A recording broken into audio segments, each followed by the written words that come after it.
Imagine a man who hasn't smiled in years, until a chaotic, unexpected mail-order bride arrives and turns his quiet frontier life upside down. Before we dive into this wild 1885 adventure, don't forget to subscribe, share, and comment your thoughts. Let's get started. In the quiet town of Willow Creek, 1885, Daniel Hayes was known as the man who never smiled. The townsfolk spoke of him in hushed tones, not out of fear, but out of a kind of distant respect. Once, years ago, he had been different, a man who laughed easily, who greeted neighbors with warmth, and whose home had been filled with light. But grief had a way of reshaping a person, and after losing his wife, Daniel had become a shadow of his former self. Now his days were marked by routine, silence, and the steady rhythm of ranch work that kept his thoughts buried. Morning came like any other, with the sun rising slowly over the dusty horizon. Daniel stood near the edge of town, waiting without much interest, his posture stiff and expression unreadable. He had almost forgotten why he was there in the first place. The idea of a mail-order bride had not been his. It had been suggested by a well-meaning friend who believed loneliness could be cured with companionship. Daniel didn't believe that. Still, he had agreed, more out of indifference than hope. The stagecoach arrived in a cloud of dust, its wheels creaking as it came to a halt. A few passengers stepped down, stretching and adjusting their belongings. Then she appeared. Clara Whitmore. She didn't descend gracefully or with elegance, as one might expect from a woman traveling across states for marriage. Instead, the moment her foot touched the ground, she stumbled forward, tripping over her own skirt and landing unceremoniously in the dirt.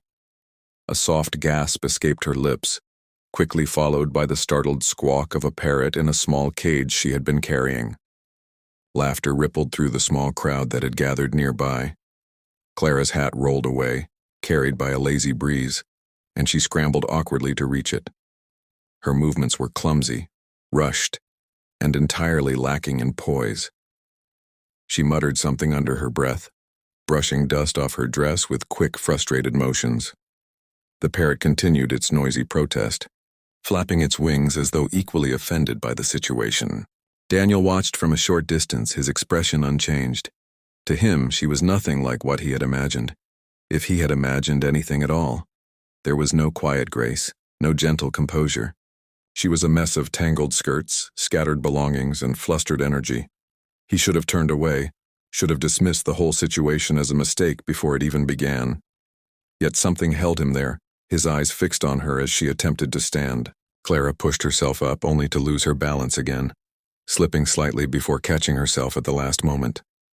Her cheeks flushed with embarrassment, and she let out a small, irritated sigh. "Oh, for heaven's sake," she muttered, unaware of how clearly her words carried in the still morning air. There was something oddly determined in the way she straightened her posture afterward, as though refusing to be defeated by the simple act of standing upright. And then something unexpected happened. The corner of Daniel's lips twitched. It was small, almost imperceptible, and gone as quickly as it came. But it was there. For the first time in years, something inside him shifted, however slightly. He didn't understand it, didn't question it. He simply stood there watching as Clara finally managed to steady herself, clutching the cage tightly as she glanced around at the amused faces surrounding her. Their eyes met for a brief moment. Clara's expression softened, a mixture of embarrassment and curiosity flickering across her face. She seemed to recognize him immediately, though they had never met. Perhaps it was the way he stood apart from the others, or the quiet intensity in his gaze. She took a hesitant step toward him, her movement slower now, more cautious. "You must be Daniel Hayes," she said, her voice carrying a hint of uncertainty but also a quiet strength beneath it. Daniel didn't respond right away. He studied her, taking in the disheveled dress, the dust on her sleeves, and the stubborn set of her jaw. She was nothing like the woman he had expected, nothing like the life he had once known. And yet, there was something undeniably real about her, something unpolished and unguarded that felt strangely out of place in a world he had carefully kept at a distance. "Yes," he finally said, his voice low and steady. Clara nodded as though confirming something to herself. "Good," she replied, adjusting her grip on the cage. "Because I don't think I'd survive another introduction like that." A faint murmur of laughter rose again from the bystanders, but Daniel barely noticed. His attention remained on her. There was no trace of self-pity in her tone, no attempt to hide her awkward arrival. Instead, she met the moment with a kind of honesty that caught him off guard. He turned slightly, gesturing toward the road leading out of town. "We should go," he said simply. Clara hesitated for a fraction of a second before nodding.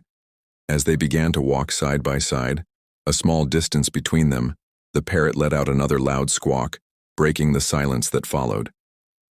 Clara glanced at the bird and then back at Daniel, a faint smile tugging at her lips despite everything. Daniel didn't notice it right away, but as they walked, something about her presence, her unpredictable energy, her quiet resilience, began to stir a feeling deep within him. It was unfamiliar, almost unsettling, like the echo of a memory he had long buried. He didn't understand it yet, but for the first time in years the silence didn't feel quite so empty. Clara's presence disrupted Daniel's carefully controlled life in ways he never could have predicted. From the moment she stepped into his home, the quiet order he had built over the years began to unravel.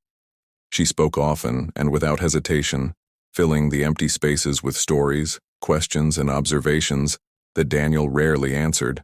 Her laughter rang out unexpectedly, echoing through the walls that had grown used to silence.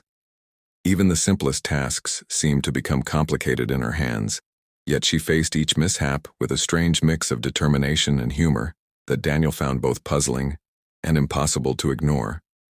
At first, he kept his distance. He responded with short replies, avoided unnecessary conversation, and buried himself deeper in his work. The ranch became his refuge, a place where he could escape the constant movement and noise she brought into his life. But no matter how long he stayed away, he would return to find her presence waiting, like warmth lingering in a room long after a fire had burned. She didn't seem discouraged by his silence. Instead, she carried on as though she believed, without question, that one day he would answer back. Clara approached everything with an energy that felt entirely out of place in Daniel's world. Whether it was tending to the chickens, organizing the kitchen, or attempting to mend clothes she had never learned to sew properly, she gave it her full effort. More often than not, things went wrong. A basket of eggs would slip from her grasp, a neatly folded pile of laundry would end up scattered again, or a simple recipe would turn into something unrecognizable. Each time she would sigh, shake her head, and then laugh softly at herself, as though failure was just another part of the process. Daniel noticed these things, even when he pretended not to. He found himself pausing more often, watching from a distance as she struggled and persisted. There was no bitterness in her mistakes, no frustration that lingered long enough to take root. Instead, there was resilience, quiet but steady, that slowly began to chip away at the walls he had built around himself. He didn't realize when his irritation started to fade, or when curiosity took its place. One evening, as the sun dipped below the horizon and painted the sky in shades of amber and gold, Clara decided to prepare dinner on her own. She insisted on it, waving away Daniel's brief suggestion to keep things simple. "I can manage," she had said confidently, though her tone carried a hint of uncertainty. Daniel didn't argue. He simply stepped outside, giving her space, though something told him it might not end as smoothly as she hoped. It didn't take long. A faint smell of smoke drifted through the air, followed by a sudden clatter from inside the house. Daniel turned sharply, his instincts kicking in before his thoughts could catch up. He moved quickly, pushing open the door to find Clara in the middle of the kitchen, panic written across her face. Small flame had caught in the pan, flickering dangerously as she waved a towel at it in a frantic attempt to put it out. "Stop," Daniel said firmly, stepping forward. But Clara, flustered and overwhelmed, only waved the towel harder, unintentionally feeding the flames instead of smothering them. The fire flared briefly, casting sharp shadows across the walls.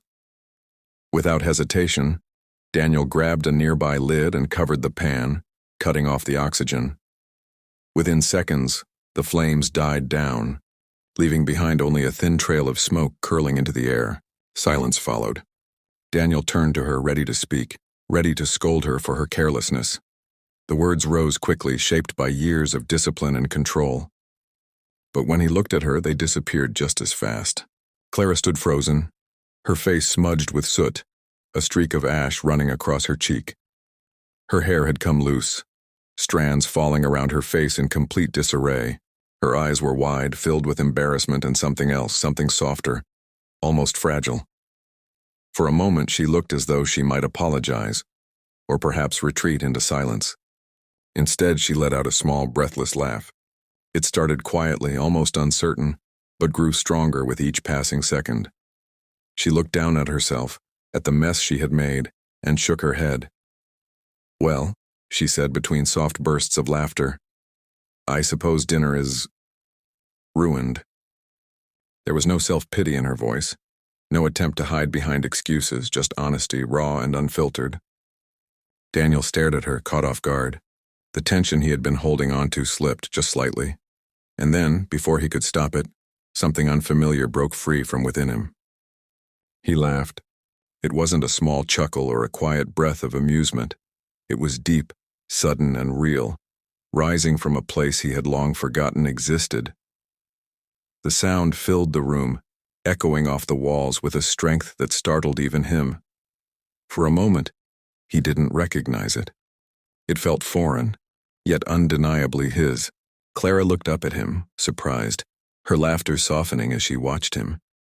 There was something in her expression, something warm and knowing, that made the moment feel even more significant. The laughter faded, but its presence lingered, settling into the space between them like a quiet understanding.